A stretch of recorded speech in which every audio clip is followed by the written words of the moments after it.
Does free traffic still exist? That is a question that we're answering today. Jamesey 23 had asked, does free traffic still exist for e-commerce anymore? He goes on to say, we've done a lot of Facebook advertising to drive traffic to our web store, but I wanted to see if free traffic was still a thing for e-commerce. We just started working with an agency to develop an SEO strategy in hopes that it will be able to bring in some free traffic down the line. What kind of strategy do you use to get free traffic? So I think first we need to clarify this question. There was never a free traffic fairy that went around sprinkling dust that brought free traffic to your website.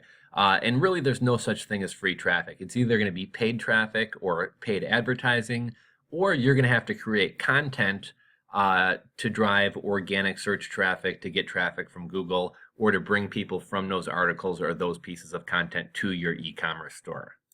Now, content can be free in the sense it doesn't cost you money to create content, but at the end of the day, it's going to take time and effort to create content. I'm a huge fan of content marketing.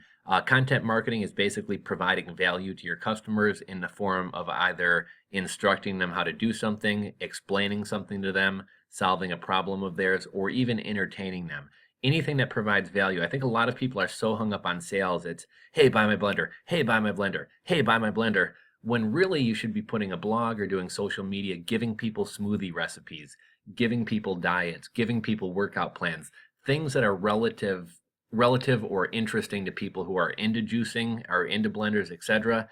Provide value to them, bringing them into your site via free traffic that way, and that's how you're going to drive free traffic. In terms of hiring an SEO agency, there's not necessarily anything wrong with hiring an SEO agency, but keep in mind that big companies and big brands are spending hundreds of thousands of dollars, if not millions of dollars a month on SEO.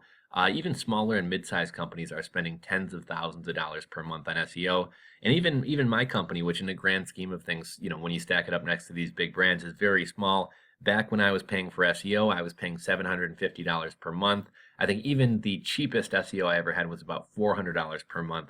The other issue I have with hiring people for SEO, it's so hard to measure. Like right now I'm paying a Google AdWords management company, and there I can concretely see, are they lowering my cost per click? Is my conversion rate going up? What is my cost per conversion? There are there's actually solid data that I can measure and tell if they're doing a good job or not. With SEO, they're going to tell you that they're writing articles. They're going to tell you they're doing all this stuff. And I suppose you can look and see if traffic is going up. But is that traffic going up also increasing conversions? Are they just buying traffic to your site and telling you they're working this magic when really they're just buying cheap traffic from other countries? I find that it's really hard to, especially if you don't know about SEO, it's really hard to measure how good of a job somebody else is doing. I've tried domestic companies here in the USA for SEO, very expensive, and I haven't really been super impressed with the results. I've also tried going overseas, and a problem there is if they're doing your content creation for you or writing your articles for you, they often don't read well to somebody who speaks English well. You know what I mean? It's written by an Indian person who speaks English as a second language. It just doesn't come off as well. The best content you can create is content you create yourself because you understand your business, you understand your potential customers, and you understand your niche. So when we talk about free traffic, I would say, are you creating 25 pieces of content per day?